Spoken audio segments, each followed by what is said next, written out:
রাজগঞ্জে বাংলার বাড়ি এবং আমাদের পাড়া আমাদের সমাধান প্রকল্প নিয়ে রাজনৈতিক চাপানুতর তীব্র হয়েছে। গতকাল বিজেপির অভিযোগের পর আজ পাল্টা জবাব দিল তৃণমূল নেতৃত্ব। শুক্রবার রাজগঞ্জের বিন্নাগুড়ি গ্রাম পঞ্চায়েতের আদর্শপল্লী গ্রামে একত্রিত হন তৃণমূলের স্থানীয় নেতারা। সেখান থেকেই বিজেপির তোলা অভিযোগের কড়া জবাব দেন তারা। তৃণমূল নেতাদের দাবি, বাংলার বাড়ি প্রকল্পে বেছে বেছে তৃণমূল নেতাদের ঘর দেওয়া হয়েছে। বিজেপির এই অভিযোগ সম্পূর্ণ ভিত্তিহীন। তাদের দাবি, এলাকায় বিজেপির একাধিক নেতা ও সমর্থকেরাও এই প্রকল্পে ঘর পেয়েছেন। তৃণমূল নেতৃত্ব আরও জানায়, গ্রামে উন্নয়নমূলক কাজ চলবে এবং সেই কাজে বিজেপি বাধা দিলেও উন্নয়ন থামবে না। অন্যদিকে বিজেপি নেতা অজয় অধিকারীর দাবি, ভেলকিপাড়া গ্রামে কোনো বিজেপি নেতা বাংলার বাড়ি প্রকল্পে ঘর পাননি। তৃণমূলের অভিযোগ সম্পূর্ণ মিথ্যা বলেই দাবি করেন তিনি আরও বলেন, আমাদের পাড়া আমাদের সমাধান একটি সরকারি প্রকল্প, তাই যে এলাকায় কাজ হবে সেই এলাকার পঞ্চায়েতকে জানানো জরুরি, কারণ পঞ্চায়েতের প্রতিনিধিরা সাধারণ মানুষের ভোটে নির্বাচিত। সরকারি ট্যাক্সের টাকায় এই উন্নয়নমূলক কাজ হচ্ছে বলে জানান তিনি।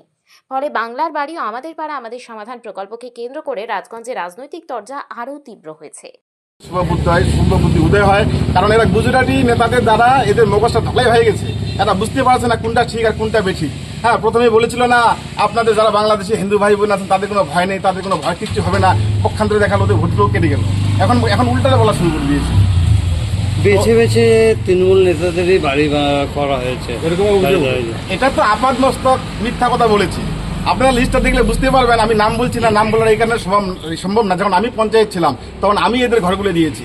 হ্যাঁ, এবার যাদেরকে নিয়ে সাংবাদিক সম্মেলন করলো, আপনি লক্ষ্য করে দেখুন তার পিছনে উনি নাকি বিজেপির বুথ সভাপতি, তিনিও কিন্তু ঘর পেয়েছেন, অথচ তিনি ঘরের কাজটা শুরু করেছেন কি করেন নাই, আপনারা ওনারা একটু খোঁজ নিয়ে দেখুন না।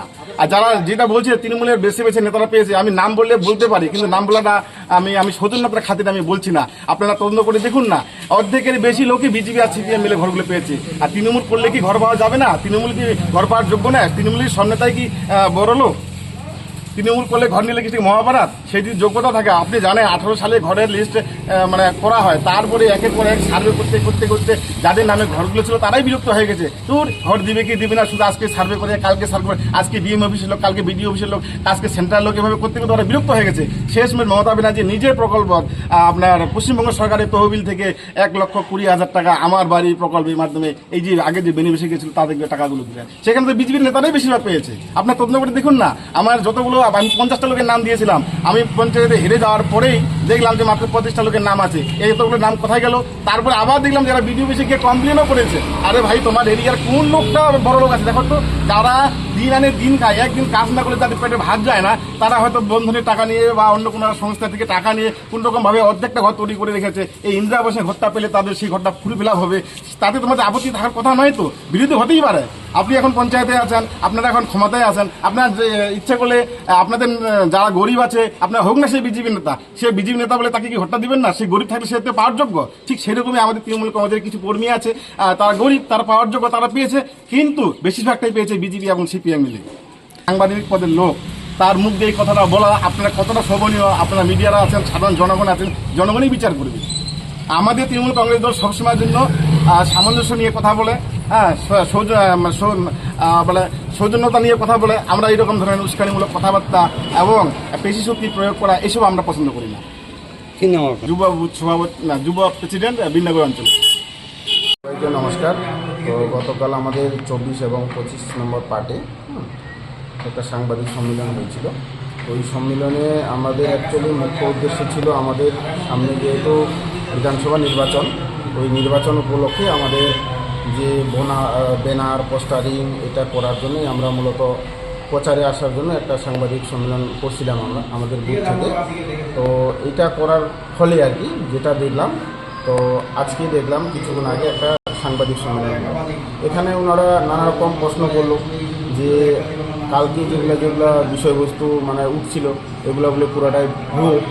তো আমাদের জানা মতে আজকে যেহেতু সাংবাদিক সম্মেলন ওরা করলো এবং তৃণমূলের যত কিছু ওনারা বলছেন যে এই যে ঘরের বিষয়টা উঠছিল, তা আমার জানা মতে বিজেপির আমাদের কোনো ব্যক্তি কিন্তু আমাদের ঘর পায়নি।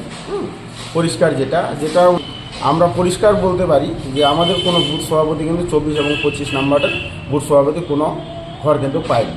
কারণ আমাদের ওখানকার বুথ সভাপতি আমাদের ভারতীয় জনতা পার্টির একজনের নাম হচ্ছে দেবীচরণ রায় আর একজনের নাম হচ্ছে মহেশ বর্মা।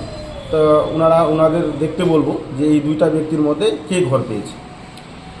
এবং পাড়ায় সমাধানের মতো পাড়ার সমাধানের কাজ যেটা হচ্ছে, ওনারা তৃণমূলের নেতারা বলছে যে ওটা মুখ্যমন্ত্রীর কাজ, মানে ওদের মানে ধরো রাজ্য সরকারের কাজ, ওর জন্য নাকি বলে মানে আমাদের যারা বিজেপির ওখানে জনপ্রতিনিধি তাকে জানানো যাবে না, এটা শুনলাম।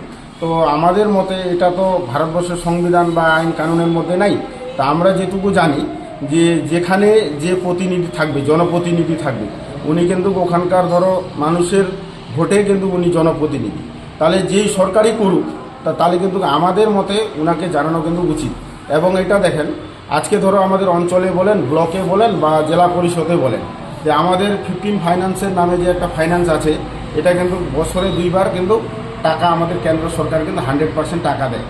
তো তাহলে আমরা কি বলতে পারি যে যখন আমাদের 15 ফাইন্যান্সের টাকা অঞ্চলে ঢুকে, তাহলে ওই কাজগুলো অ্যাকচুয়ালি ওদের কথা মতে আমাদের বিজেপির নেতা নেতৃত্বরা মানে উদ্বোধন বলেন, ঠিক আছে, ওই কাজটা তদারকি করার দায়িত্ব বিজেপির থাকা দরকার।